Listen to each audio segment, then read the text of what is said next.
This video exercise will demonstrate how to model an antibody by homology modeling using a database of antibody structures to locate homologs and then humanize the antibody.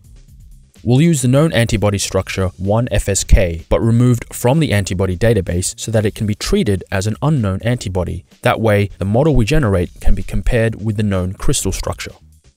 So to begin, let's choose Tasks, Antibody Modeling, Prediction.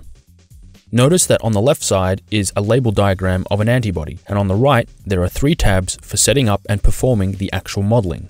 Let's click the heavy variable region on the diagram and choose From PDB ID. Then type 1FSK and click OK. The protein is imported and analyzed. Now, the PDB structure is a dimer, and after the analysis, the Choose Heavy Region dialog opens, prompting us to choose the chain to use. We'll choose Chain C and click OK. Now notice that the heavy variable region is colored green to indicate that it has been assigned. Next, click the light variable region on the diagram and choose From Selected Entries in the project table. This is because the PDB sequence and structure has already been imported and loaded to the project table in the previous step, so we can use it for the light chain. Now here the protein is analyzed for light chains, and after the analysis, the Choose Light Kappa Region dialog box opens, prompting us to choose the chain to use. We'll choose Chain B and click OK. Notice the light variable region is colored blue to indicate that it has been assigned, and the text prompting us to import the regions has been removed. Okay, the next step is usually to select the database to use in the search for homologs for the framework region. Now in this tutorial, the default database from the installation will be used, so no action is needed to select the database. However, the antibody we imported, 1FSK, must be removed from the database search because in this tutorial, we want to simulate the modeling of an unknown antibody. So let's click Filter Search Results. This setting allows us to restrict the search by filtering the database on the values of one or more properties. In our case, we'll use PDB ID. So, in the property text box, type in PDB ID. Then, from the option menu, choose Not Equals 1FSK. Then click Add. Note that the number of matches to the filter is now 1,199. This is good because the full antibody database contains 1,200 structures. Now click OK. Next, we can proceed with the search for a template for the framework region.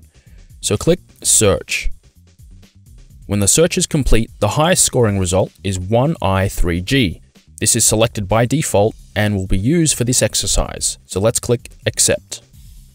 So now the template for 1I3G is imported into the project, and after a short analysis, the Basic Loop Model tab is displayed. In this tab, you can choose whether to model the loops using the antibody database or using the input coordinates for the loops. If you model the loops, you can select the cluster of loop conformers you want to use for each loop that you model by clicking Select Cluster and choosing a cluster in the Loop Clusters panel. Then by default, the largest cluster of loops of the appropriate length is chosen automatically, and the loop from this cluster that is most similar to the query is used.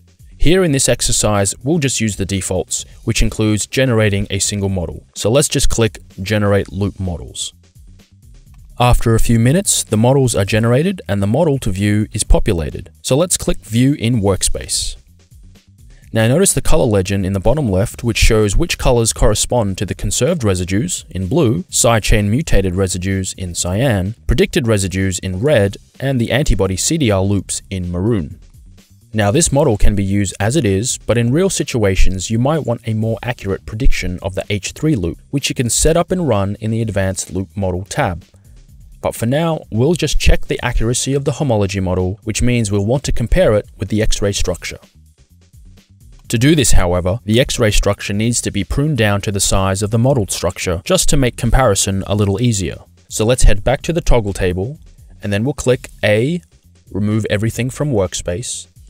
Then we'll click Include in Workspace, and click 1FSK.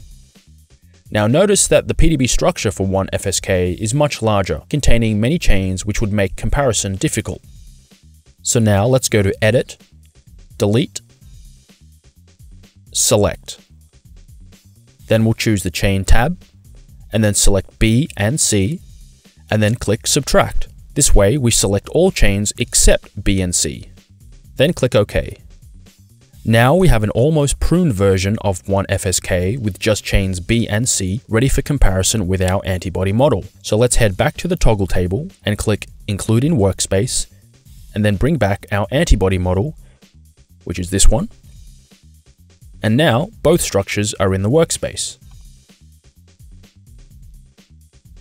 Now let's open up the sequence viewer to first compare the sequences. Just go to Edit, Settings, Show Sequence Viewer.